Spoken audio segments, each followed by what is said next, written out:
What's going on, guys? Welcome back to another episode of Conversation Corner. On this episode, we're in a bit of a different setup here. Typically, you'll see me in my apartment, but today we're out in the wild, living in the Texas jungle, out at Truth Barbecue. And I'm here with a new friend and a new gentleman that I've gotten to know over the past couple of 2 days. And that is Mr. Aklesso. What's up, sir? What's good, beautiful people of the internet? Beautiful people of the internet, what's good? Truth Barbecue. This man waited in line for over an hour to be the number one spot for us to be the first one to try this barbecue. And I'm impressed, not only how good the food is, but just this man's tenacity to make sure we have a good time. So, W friend. Oh, yeah. Heck yeah. And, man, the barbecue so far has been fire. Aklesso liked the ribs the best. For me, I love everything. I basically like everything. So, I mean, it's pretty dang good. And all the sides are fire as well. But, man, we're here because you're having this Lonely Sessions listening party out here in Houston, Texas at Cafita Coffee tonight at 7 p.m. But it was a journey to get here. And I want to go through some of that journey. And I actually want to take it back to 2020. Because I'm a bit perplexed. Because you say Still Lonely is the studio debut album. But you obviously have the project from 2020. My Life is a Beautiful Mess. And that's, like, to me, I would consider that a project. But how do you think about that in relation to Still Lonely? And, like, why does this project, Still Lonely, stand out to you as being your debut album? Over here. Well, I feel like with My Life is a Beautiful Mess, like, it was a good project, but it didn't come together how it was meant to come together. Like, originally the plan was for it to be, like, 100% produced by Gavi, but that didn't end up happening. Like, I think he co-produced like 2, and I think co-produced like 2 and then fully produced like 3 others. So it wasn't like a full, like, all the way start to finish like the plan was. So it felt kind of like more like a mixtape.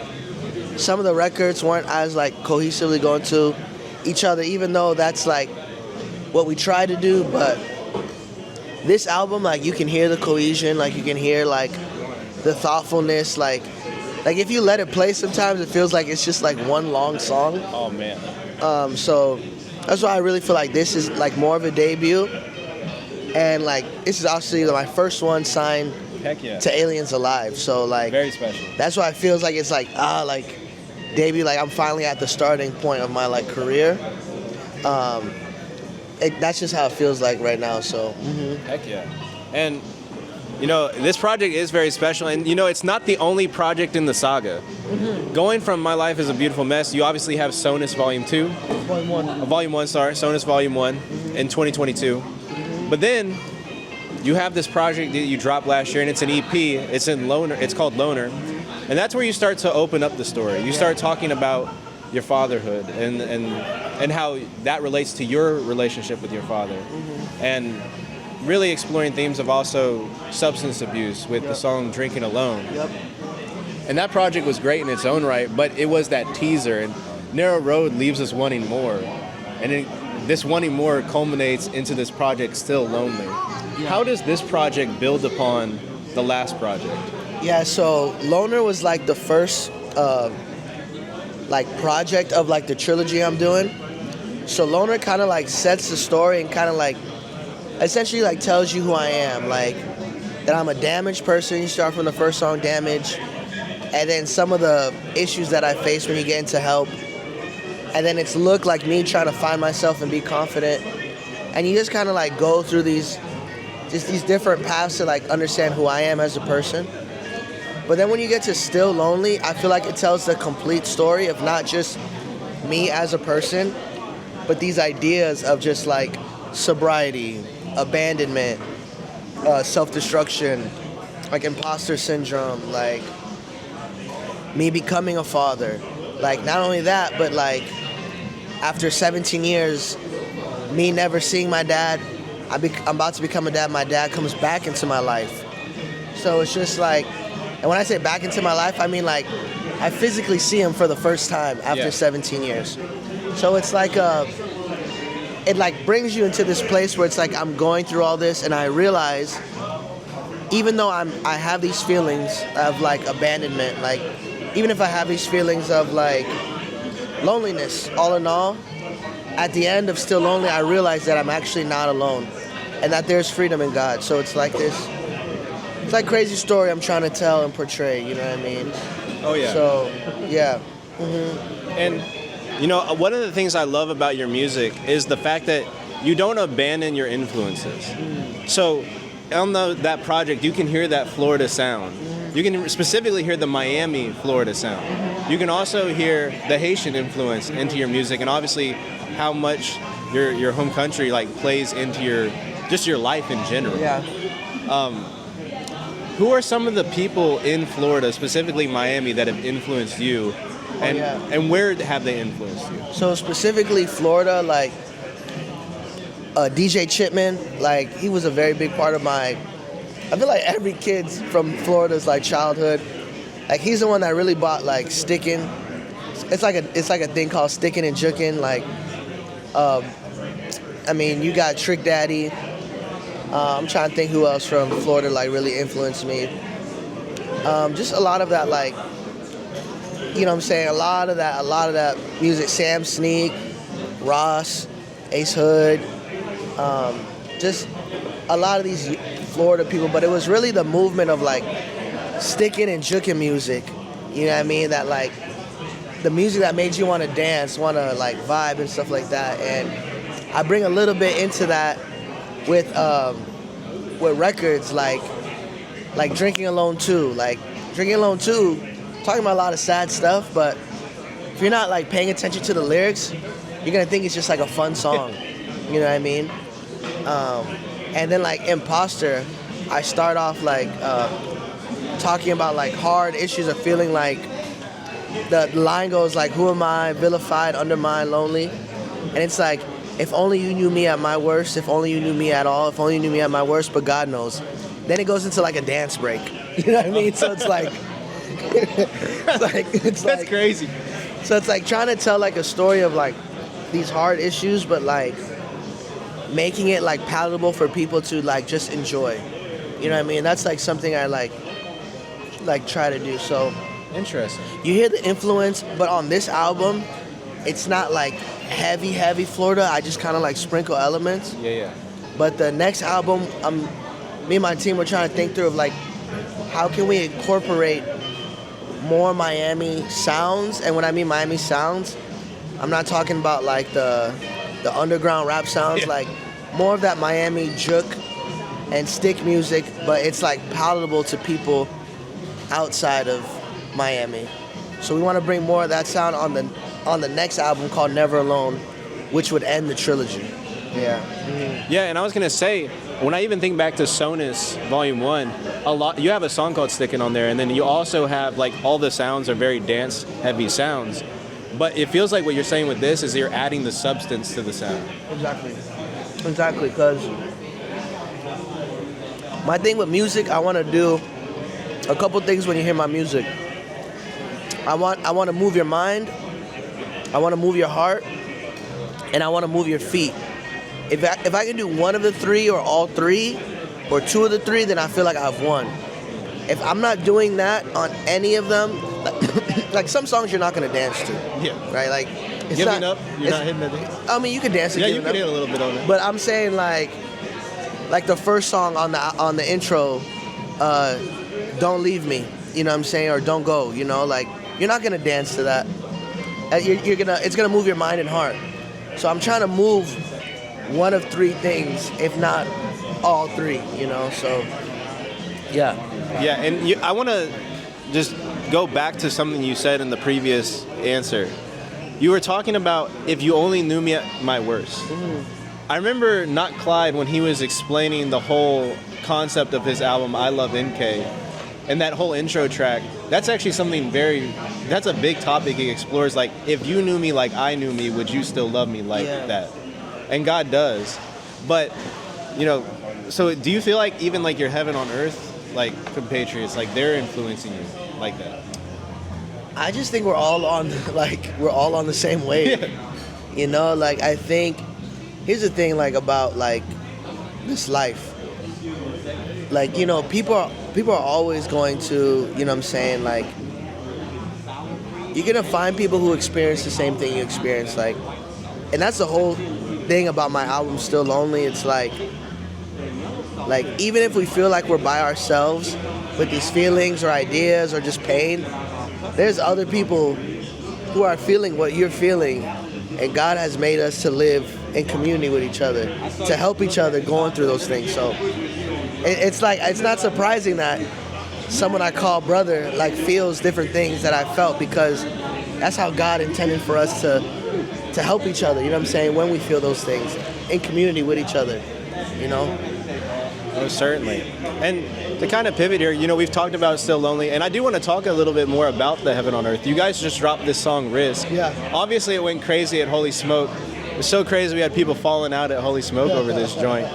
And, you know, you had the previous unreleased joint with Two Alive in 2024. You guys have anything else in the works? What's cooking that joint? We have so much music, man. Like, it's really just figuring out how to package it all, because it's so much, and there's even more that we want to do. So it's really about packaging, and then like right time. You know what I mean? Like right time. Timing's everything. You know. So when we're all in a space where we can all like devote ourselves to Heaven on Earth, like that's what we're trying to do. So it's a lot. It's 12 members, man. Yeah, it's a lot. Getting 12 people on the same page is tough, but when it happens, it's always right. It's always right. And with the members, Young Sauce, like this was actually his debut track on Heaven on Earth, even though it was performed in 2024. I know where Young Sauce comes from, but like, what's the conversation for Young Sauce joining Heaven on Earth? Yeah, with Sauce, it's kind of funny. Like, I've known him since he was 9. Oh my God. Like, so you're like y'all call him Sauce, I call him Saulito. Like, you know what I mean? Like, you're like a little brother to me. Like, his mom sees me as like another son. You know what I mean? So it's like that's family. So it's always something of just kind of like encouraging him in his gifting.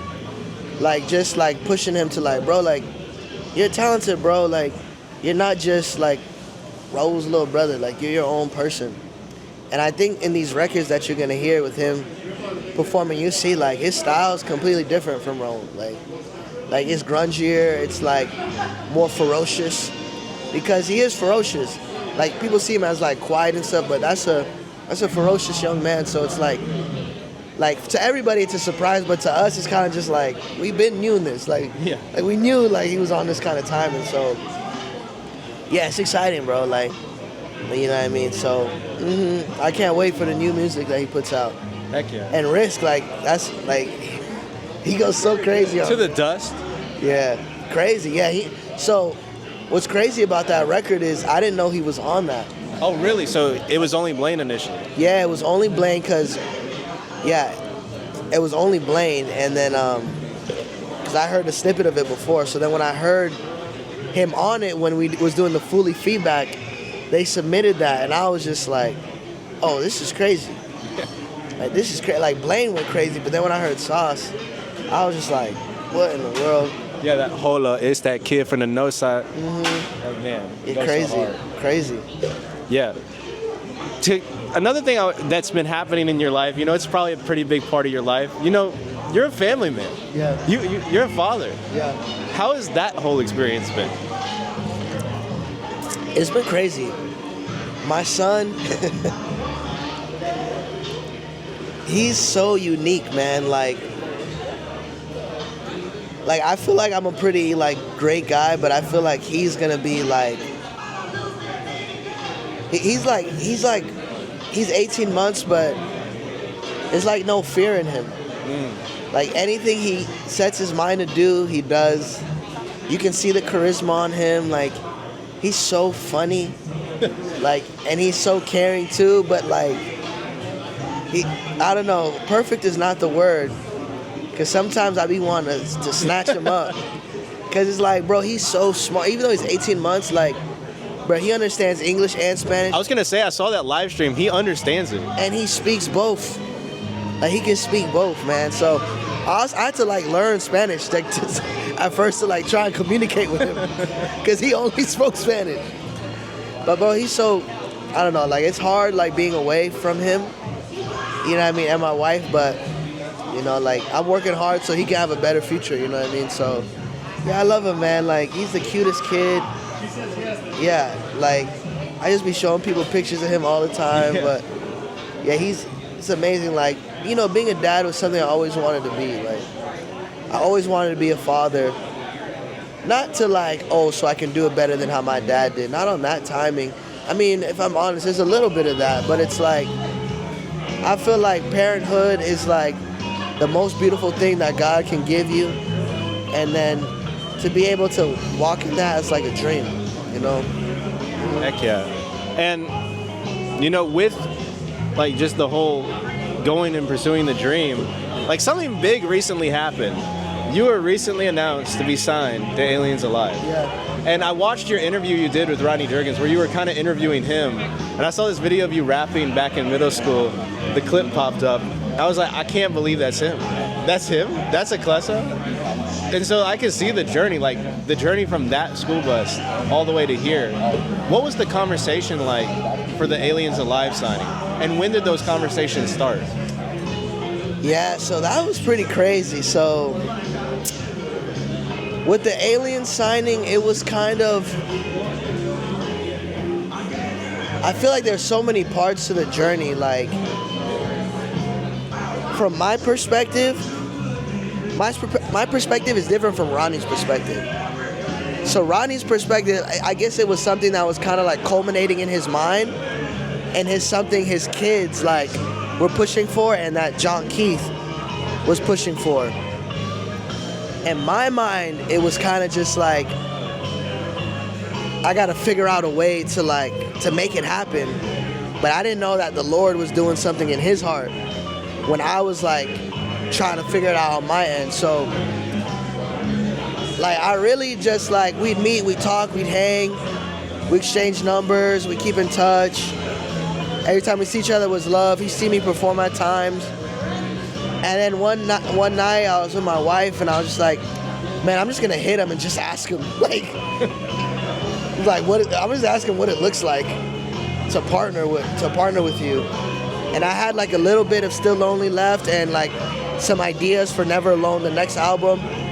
And I just drove up and then I just played him like just a bunch of records. And it was funny because I felt like I was auditioning. Like I'm like, oh, I'm trying to audition. What I didn't know was he was already in the works and plans on making an offer and like, wow, and figuring out stuff. It just, so like, it wasn't just, I thought it was like a cold call, but really, like, it was already like, you know what I'm saying? So it's funny, like, I'm nervous. I go with my boys, Glees. I go with my boy Daryl.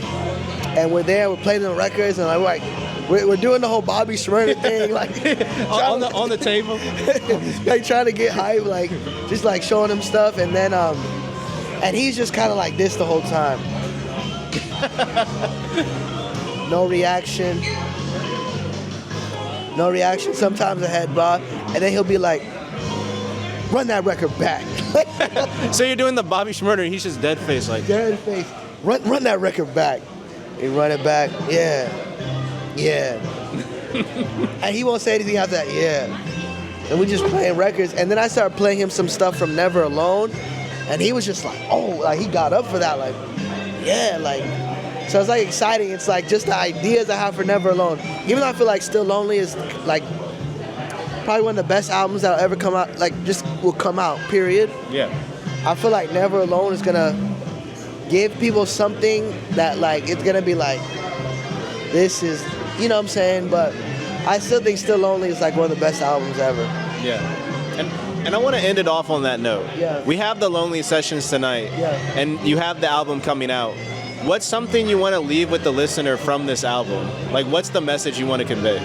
Yeah, the message is simple. Like, even if you feel alone, even if you feel like life is crazy, life is hard, like, there's a God that loves and cares for you. And those feelings doesn't dismiss how good of a God he is. You know what I mean? So you're not alone in that. My goal is that when you listen to Still Lonely, you feel like you're never alone. You know. Beautiful. Well, thank you guys. Thank you, Aklesso, for being on this conversation corner. Yeah, man, thank you for the barbecue, man. Oh yeah, heck yeah. We'll have to find another spot whenever you come back. Yes, sir. But thank you guys. That's been the conversation corner. Let me know down in the comments who you'd like for me to interview next. But thank you guys. We'll see you on the next one.